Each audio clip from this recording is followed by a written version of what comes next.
A father tried to publicly shame a woman into giving up her seat. But when the flight attendant took her side, the situation spiraled out of his control. Keisha Monroe exhaled softly as she slid into her window seat in row 14 of the crowded Airbus A320. She had chosen it deliberately, paying extra for the comfort of the view and the peace it provided. The window was her escape, a small sanctuary in the midst of the usual chaos of air travel. With a long flight ahead, she had come prepared. A new novel, noise-cancelling headphones, and the simple expectation of being left alone. The cabin bustled with the last-minute shuffle of boarding passengers. Overhead compartments slammed shut. Flight attendants moved swiftly through the aisles, and the usual pre-flight announcements echoed over the intercom. Keisha adjusted her seatbelt and thumbed through the first few pages of her book, letting the hum of conversation around her fade into the background. She barely registered the father and child making their way down the aisle until they stopped right beside her. A deep voice cut through her concentration. Firm, expectant, a command masked as a request. "Excuse me, I need you to move." Keisha blinked, looking up. The man towering over her was middle-aged, well-dressed, and visibly impatient. His salt-and-pepper hair was neatly combed, his expensive wristwatch gleamed under the fluorescent lights, and the way he held himself radiated entitlement, as if he were used to getting his way without question. Beside him stood a small girl, no older than 6, clutching a stuffed rabbit against her chest.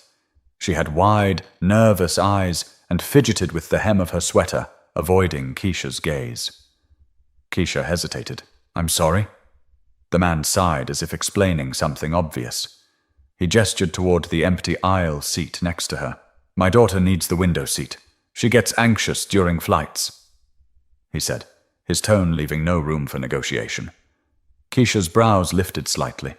She shifted her gaze between the man and the child. "I'm sorry," she said, keeping her voice even but firm. "I paid for this seat." For a brief moment, Richard Aldridge, she remembered his name from the frequent flyer tag pinned to his carry-on, looked genuinely surprised, as if the idea of someone telling him no was an entirely foreign concept. Then his expression hardened. "She's a child," he repeated, slower this time, as if Keisha hadn't understood him the first time. "Surely you understand?" Keisha pressed her lips together. She understood just fine. She understood that a grown man who could afford a Rolex and a first-class leather briefcase had somehow failed to plan ahead for his daughter's needs. She understood that he assumed she would accommodate him without question. And she understood that if she had been anyone else, a different age, a different race, his approach might have been different. Still, she kept her voice calm. "I do understand," she said. "But I also paid for my seat. If it was that important, you should have booked accordingly." Richard's lips curled into a tight, humorless smile. "Unbelievable," he muttered, shaking his head. Then louder, ensuring the people around them could hear, a calculated move, meant to paint her as the problem. He said, "This is what's wrong with people today. No basic decency." The words hung in the air like a challenge. Nearby passengers shifted uncomfortably, some turning their heads. A few stole quick glances at Keisha, their expressions a mix of curiosity and awkwardness. Keisha felt the heat rise in her face. She knew exactly what he was doing, and it made her stomach tighten. But before she could respond, a shadow moved into the aisle beside them. A flight attendant had arrived. But what happened next would catch everyone off guard. The flight attendant, a woman in her late 40s with sharp eyes and a no-nonsense air, stopped beside them. Her navy blue uniform was perfectly pressed, her name tag reading Sandra Wallace. She glanced between Keisha and the man standing stiffly beside her, taking in the tension like a seasoned referee stepping into a brewing fight. "Is there a problem here?" she asked, her voice calm but firm. Before Keisha could speak, Richard Aldridge jumped in. "Yes," he said, crossing his arms. "This woman won't give up her seat for my daughter." Sandra's eyebrows lifted slightly, as if she was waiting for him to continue with the actual issue. Richard sighed dramatically, then motioned toward the little girl. "She gets anxious during flights. She needs the window seat. I asked this young lady to switch, but she refused." Keisha watched Sandra closely, searching for any sign of bias or deference. Flight attendants had a difficult job, balancing customer satisfaction with airline policies, and sometimes that meant bending to the demands of the loudest passenger. But Sandra didn't look impressed. Her eyes flicked to Keisha. "You booked this seat?" Keisha nodded. "Yes." Sandra turned back to Richard. "Sir, she has the seat assigned to her." Richard scoffed. "I'm aware of that. I'm asking you to do the right thing and help us resolve this situation. Surely the airline values customer service." Sandra inhaled slowly, her patience wearing thin. "Sir, customer service doesn't mean forcing another passenger to move from a seat they paid for." Richard's face reddened, but he wasn't giving up that easily. "This isn't about rules," he said, his voice rising just enough to draw more eyes from surrounding passengers. "This is about decency, about kindness, about a grown woman refusing to accommodate a child." The way he said it, like Keisha was some kind of villain, sent a sharp pulse of frustration through her. Sandra, however, remained unshaken. "I understand your concern, sir," she said, unfazed by his theatrics. "If you need a window seat for your daughter, I'd be happy to check if there are any open ones available, but I won't ask another passenger to move from their assigned seat." Richard's jaw clenched. He turned to Keisha, eyes narrowing. "You really won't move? For a child?" Keisha met his gaze, her voice even but unwavering. "I paid for this seat," she repeated. "I'm staying in it." Richard let out a short, humorless laugh, shaking his head. Then, looking around at the other passengers, he raised his voice. "Can you believe this?" he said to no one in particular. "A full-grown woman refusing to switch seats with a little girl?" Murmurs spread through the cabin. Some passengers avoided eye contact, clearly not wanting to get involved. Others watched with interest, waiting to see how things would unfold. Keisha felt a wave of discomfort settle over her. Not because she doubted her decision, but because this was exactly how people like Richard operated. He wasn't just trying to get a seat. He was trying to shame her into submission. And the worst part? It might work. Her hands tightened around her book. She could feel the weight of every stare, the expectation, the unspoken pressure to be the bigger person. But why was it always her who had to be the bigger person? Sandra must have sensed the shift because she stepped closer to Keisha, a subtle yet clear show of support. "Sir," she said, her voice low and firm, "I'm going to ask you one last time to take your assigned seat." Richard let out a sharp breath, his nostrils flaring, and then he muttered something under his breath. Keisha didn't catch the first part, but she caught the last word. Typical. Her stomach dropped. Sandra's entire posture changed. She stiffened, her lips pressing into a thin line. For a split second, the entire row seemed to go silent, as if everyone had heard it too. Keisha's pulse pounded in her ears. She had heard that word enough times to know exactly what it meant. And so had Sandra. The flight attendant straightened her shoulders, eyes locked on Richard, her calm professionalism replaced with something colder. "I'd advise you to be very careful with what you're implying," she said, her voice steely. The energy in the cabin shifted. The murmurs turned into whispers. But before anything else could be said, another voice entered the conversation, one that would change everything. A voice from the row behind them cut through the tension. "She said she paid for her seat." A man spoke up, his tone even but firm.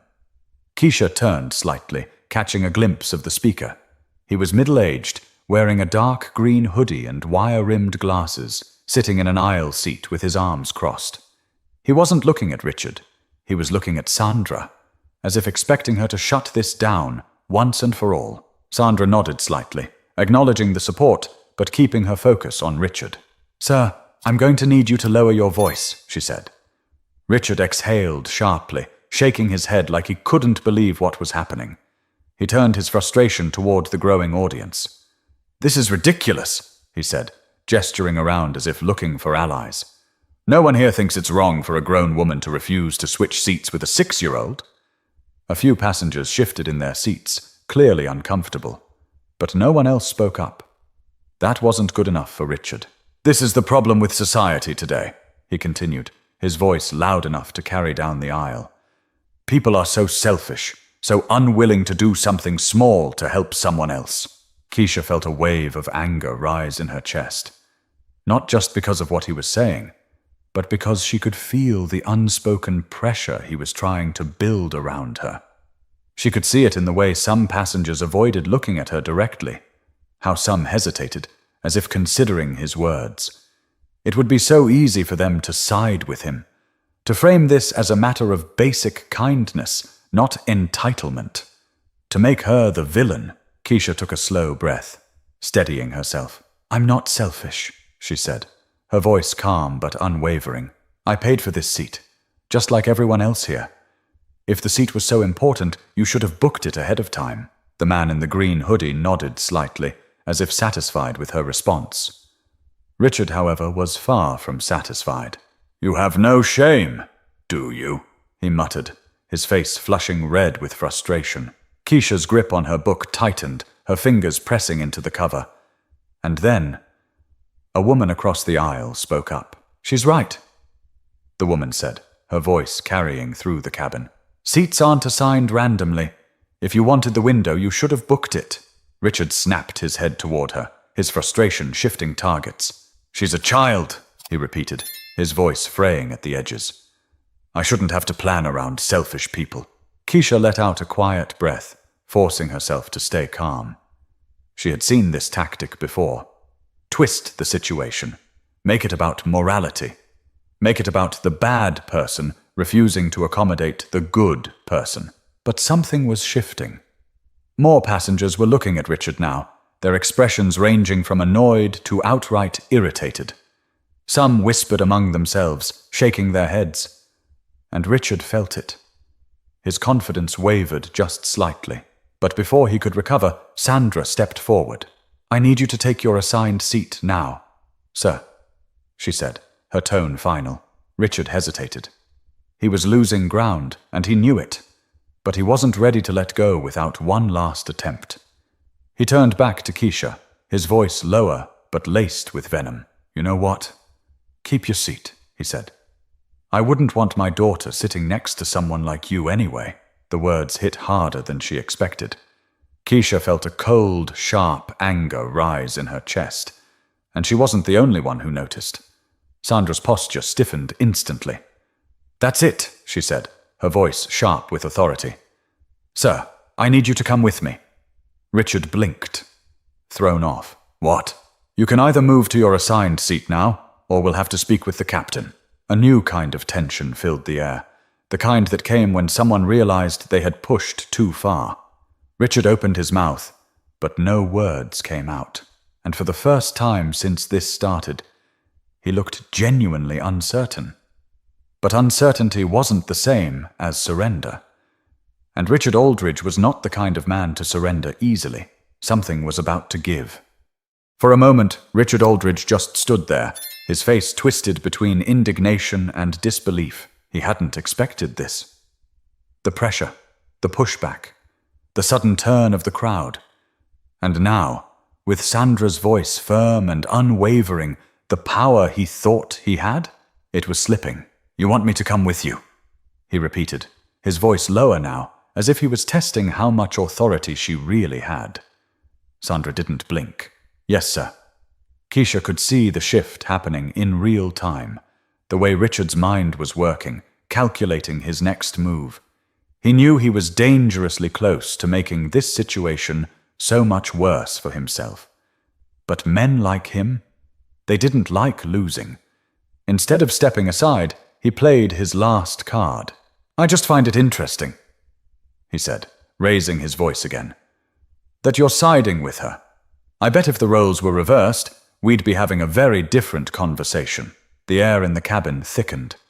Keisha felt her stomach twist, but she didn't react. She refused to give him the satisfaction. Sandra, however, was done playing. "Sir, I am warning you," she said, her tone dropping to something colder, sharper. "If you do not take your seat right now, I will have to notify the captain. And if that happens, I can't guarantee you'll remain on this flight." The murmurs grew louder now. Passengers were watching closely, leaning forward, whispering. And Richard? He felt it. For the first time, real consequences were on the horizon. He turned, looking down the aisle toward the cockpit, as if he could somehow gauge just how serious Sandra was. And then, something even worse happened for him. Another voice, a different flight attendant. A man, tall and broad-shouldered, wearing the same Navy uniform as Sandra, appeared behind her.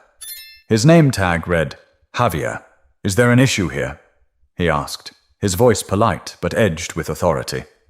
Sandra didn't break eye contact with Richard. Not yet. But I was just explaining to this passenger that if he refuses to take his assigned seat, we'll need to escalate the situation. Javier's expression didn't change. But the weight of his presence? It shifted the entire energy of the moment.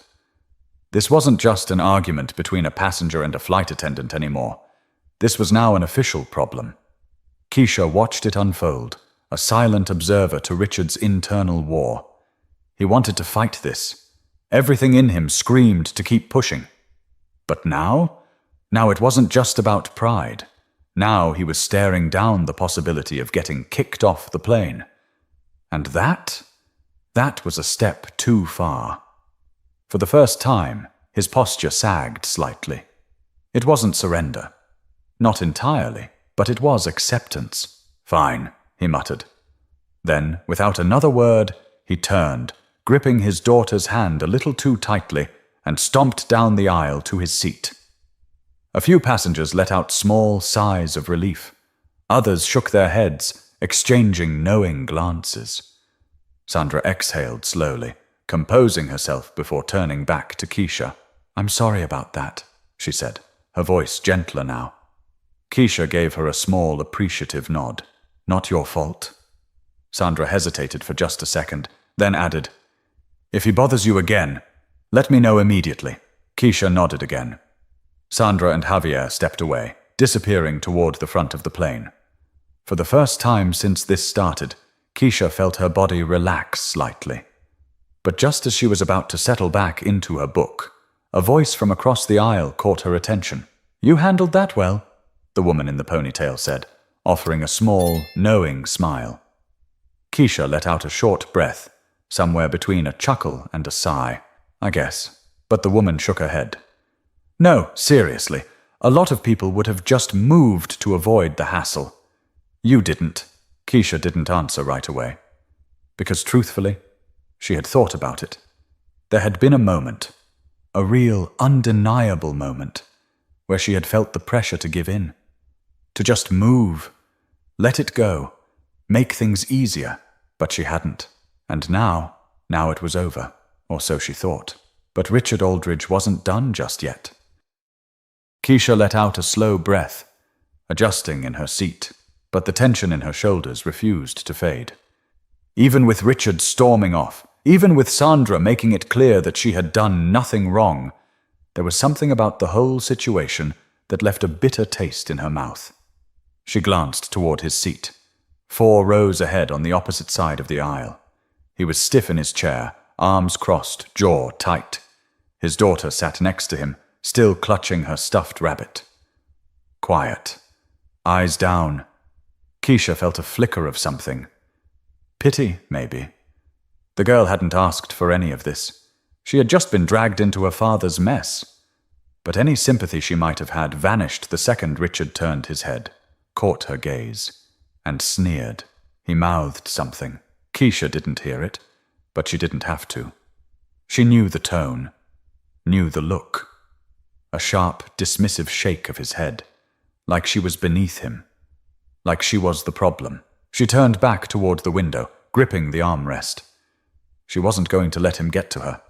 She refused. But then, he did something she didn't expect. Richard stood up. Passengers in his row glanced up, confused. A flight attendant near the front immediately took notice. "Sir, I need you to remain seated," she said, stepping toward him. Richard didn't listen. He walked right past her, down the aisle, toward Keisha. The shift in energy was instantaneous. Passengers turned their heads. Eyes tracked him. Sandra, who had been helping an elderly couple with their luggage, stiffened the second she saw him approaching. Keisha didn't move, didn't react, but her pulse kicked up, fast and sharp. What the hell was he doing? Richard stopped at her row, gripping the seat in front of her, leaning in just slightly. The tension was palpable. For a split second, it was just the two of them, locked in a silent battle. And then he spoke. "You must be really proud of yourself." Keisha didn't blink, didn't flinch, didn't give him the satisfaction of reacting. Instead, she lifted a brow. "Excuse me?" Richard exhaled sharply, as if barely keeping himself in check. "You sit here pretending to be the victim," he muttered, his voice just low enough that only she could hear. "But we both know what's really going on." Keisha felt her fingers curl into the armrest. This wasn't about the seat anymore. It never had been. This was about control, about ego, about a man who had never been told no before and was unraveling because of it. Keisha parted her lips to respond, but before she could, Sandra's voice rang out. "Sir, step away from the passenger seat, now!" The command was sharp, final. Richard didn't move. For a moment, Keisha thought he was going to push it further, escalate it to something worse. But then, Javier appeared again. And this time, he wasn't asking. "Sir, if you don't return to your seat immediately, we'll have no choice but to remove you from the aircraft." A collective hush settled over the cabin. Keisha could feel the weight of every single passenger's stare. This wasn't just an argument anymore. This was a scene. Richard's face burned red. For a second, he looked like he was about to argue, chest rising, lips parting. But then, he made a decision. With one last glare at Keisha, he muttered, "You're unbelievable." Then he turned on his heel and stormed back to his seat. Javier watched him the entire way. Sandra exhaled. "Are you okay?" Keisha finally let out a breath she hadn't realized she was holding. "I'm fine," she said, even though her hands were still tense. Sandra nodded once, then exchanged a look with Javier. And then, just as Javier reached for his radio, Richard made one final mistake. He muttered something, not loud enough for the whole plane, not loud enough for the passengers in front of him, but loud enough for Sandra and Javier to hear. Loud enough for Keisha to catch the sharp inhale Sandra took, the way Javier's expression shifted instantly. Javier didn't even hesitate. He raised his radio to his mouth. "Captain, we have a situation." And just like that, Richard Aldridge's flight was over before it even began. The tension inside the cabin thickened to the point of suffocation. Passengers stopped whispering. Some leaned forward in their seats, others craned their necks to see what would happen next. Javier's radio crackled. "Copy that. Hold him at the front until we can coordinate with ground staff." Keisha's heart pounded. Sandra and Javier moved quickly, stepping toward Richard, who was still rigid in his seat, eyes locked straight ahead, as if refusing to acknowledge what was happening. "Sir," Javier said, his voice calm but unyielding, "I need you to collect your belongings and step into the jet bridge." Richard didn't respond. "Sir," Sandra tried, giving him one last chance to cooperate. Nothing. Passengers exchanged uncertain glances. The little girl beside him clutched her stuffed rabbit, her eyes darting from her father to the flight attendants. Keisha felt something stir in her chest. Not sympathy, not pity, but exhaustion. It should have never gotten this far. A seat. It was just a seat. And yet, because one man refused to accept being told no, it had escalated into this. Javier leaned in. "Mr. Aldridge, if you refuse to comply, we will be forced to call security." That did it. Richard sucked in a sharp breath, his hands gripping the armrest so tightly his knuckles turned white. Then, slowly, painfully slowly, he unbuckled his seatbelt. He stood, jaw tight, shoulders stiff with humiliation. "Let's go," Javier said, stepping aside to let him pass. Richard took one step forward, then hesitated. And for a moment, just a split second, Keisha thought he was about to turn and say something to her. But then, he just shook his head and walked away. Passengers watched in silence as he was escorted to the front of the plane. Keisha let out a breath she hadn't realized she was holding. Sandra lingered for a second longer. "If you need anything, let us know." Keisha nodded. "Thank you." Then the flight attendant turned and followed Javier toward the front. The murmurs started as soon as they were gone. Passengers whispered to each other, some shaking their heads, some muttering things Keisha couldn't quite make out. But then, a voice from across the aisle spoke up. "About time," the woman with the ponytail muttered, shaking her head. A man in the row behind her let out a low chuckle. He had that coming. A few others nodded in agreement. But Keisha? She just turned back toward her window, letting the moment sink in. She wasn't proud of what happened. She wasn't happy about it either. She was just tired. Because she knew, if she had reacted any differently, if she had raised her voice, if she had done anything other than sit quietly and hold her ground, this story might have ended very, very differently. That was the part that stung the most. And yet, despite it all, despite the stress, the confrontation, the humiliation Richard had tried to force upon her, she didn't regret a thing, because in the end, she hadn't moved. And that was enough. This story isn't just about a man who lost his temper over a seat. It's about power, about ego, about how some people will do anything to avoid being told no. And for people like Keisha, saying no, standing firm, refusing to shrink, refusing to give in to pressure, can sometimes feel like an act of defiance. But it shouldn't, because respect isn't optional. It isn't up for negotiation. And sometimes, the most powerful thing you can do is stay right where you are. If you've ever had an experience like this, or if you've ever witnessed one, I want to hear about it. Drop your thoughts in the comments below. And if you want more stories like this, make sure to subscribe for more. Because trust me, there's always more to talk about.